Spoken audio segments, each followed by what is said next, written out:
Bom, depende bastante aqui do objetivo da pessoa, né? Então assim, se eu sou uma pessoa que já sabe exatamente o que eu vou fazer, a corretora basicamente é uma ferramenta, né? Mas, em alguns casos, dependendo do valor de dinheiro que tu tem dentro da corretora, ou até mesmo do grau de investimento na parte educacional que eles têm, existem algumas áreas dentro das corretoras que ensinam algumas coisas, que tentam ajudar as pessoas a tirar algumas dúvidas básicas.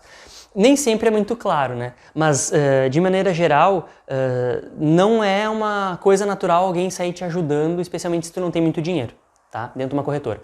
Normalmente, quando tu começa a ter um pouco mais de dinheiro guardado na corretora, muitas vezes até os agentes autônomos acabam te procurando, e eventualmente tu pode ter um suporte um pouco mais de perto, e eles vão mais ou menos ensinar e explicar algumas coisas básicas que vocês, hoje em dia, já é possível encontrar na internet.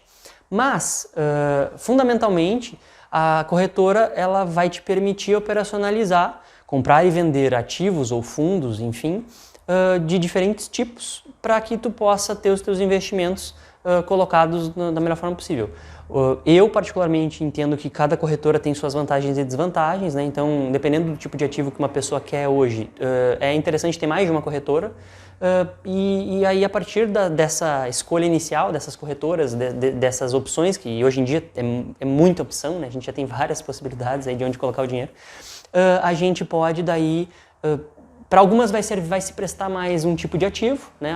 Por exemplo, existem corretoras que não cobram taxa de corretagem para investimento em ações, então tu não precisa ter gastos para compra e venda de ações, enquanto não tem tantos fundos, ou não existem fundos nessas corretoras para te comprar, que são investimentos onde tu consegue colocar o teu dinheiro e não precisa necessariamente se preocupar com compra e venda de ativos que as pessoas mesmas que gerenciam o fundo vão fazer isso por ti, né?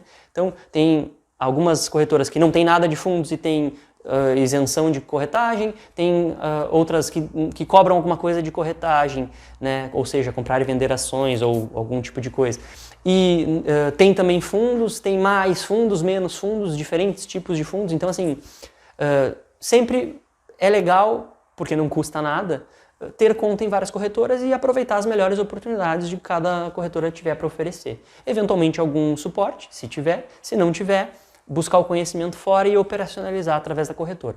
Mas, normalmente, independentemente da corretora que se escolha, não está normalmente atrelada a corretora a uma orientação. Essa orientação ela precisa ser buscada, mesmo que dentro da corretora, de uma forma proativa. Eles não vão vir te oferecer essa ajuda naturalmente muitas vezes. Às vezes até pode ter se tu tiver alguma grana lá dentro, mas normalmente não. Depende do que. Hoje existem muitas opções no mercado, mas especialmente para investimento inicial, coisas para quem está começando ou guardar o dinheiro básico, não existe limite, né? Para quem já está acostumado a ver as nossas contas de banco, a gente tem lá o nosso dinheiro aplicado, aquelas aplicações automáticas, não tem limite, às vezes entra R$1, centavos, né? E beleza. No Tesouro, por exemplo, existem alguns valores mínimos, né? Que são o 0,01 pedacinho do título, que daí tem um valor mínimo atrelado à valorização do momento.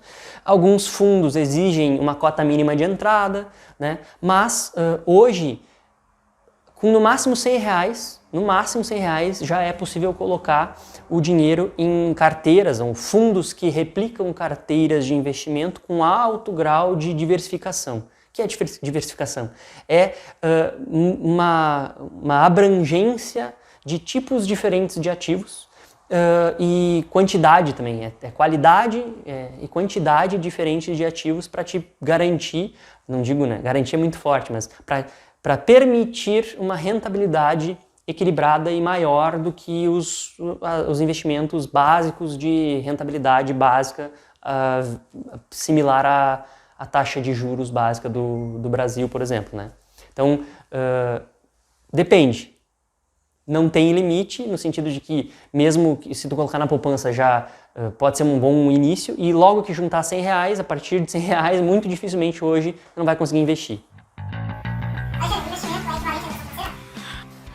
Não, na verdade, as pessoas às vezes podem confundir um pouco, mas a educação financeira é algo muito maior, né, do que investimentos. Investimentos faz parte, né, é um pedacinho lá dentro da educação financeira. É algo muito importante que todos nós deveríamos ser ensinados a respeito e muitas vezes não somos. Então, todo mundo precisa entender aquelas coisas básicas que vocês já devem estar cansados de ouvir falar. Eu preciso gastar menos do que eu ganho, eu tenho que controlar as minhas contas, eu tenho que guardar dinheiro, né? E a partir do momento que essa coisa, que esse elemento básico acontece, mesmo que eu esteja endividado, né?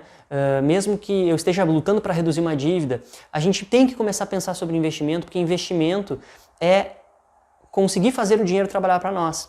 É algo que já é feito indiretamente, muitas vezes, para todos nós que tenham uma CLT, né, que trabalham, tem carteira de trabalho, que é o tal do INSS, aposentadoria. Eles descontam o nosso valor bruto, lá que a gente chama, né, e botam um dinheirinho lá em algum lugar que um dia vai se transformar numa rentabilidade recorrente. O investimento nada mais é que uma forma de acelerar esse processo ou de ter o controle desse processo, né? Investir é ter dinheiro trabalhando para si, ter um patrimônio, é ter algo que está, né, crescendo e que vai algum dia poder nos sustentar eventualmente sem a necessidade de trabalhar mais, né? Não é a mesma coisa que trade, que day trade, que trading, né? As pessoas confundem muito investir com comprar e vender ações. Comprar e vender ações não é necessariamente investir, porque existem momentos mais adequados para comprar e vender ou para ter mais ou menos ações dentro de um investimento que você tem e momentos menos adequados. E muitas vezes, por incrível que pareça, o melhor investimento não é necessariamente algo que sugestione renda variável, de maneira geral, sejam ações ou outras coisas. Investimento é, na verdade, entender o contexto do dinheiro dentro de um país onde se está inserido, né? Entender o quanto dinheiro é necessário se ter lá num dado momento da vida para que se tenha uma independência financeira. Independência financeira seria, então, não depender mais de trocar o seu tempo por dinheiro. Né? Mais ou menos essa é uma visão que eu tenho a respeito, né, de educação financeira como um todo e investimento. Investimento é uma forma que a gente deveria ser ensinado de como não depender do nosso tempo para sobreviver.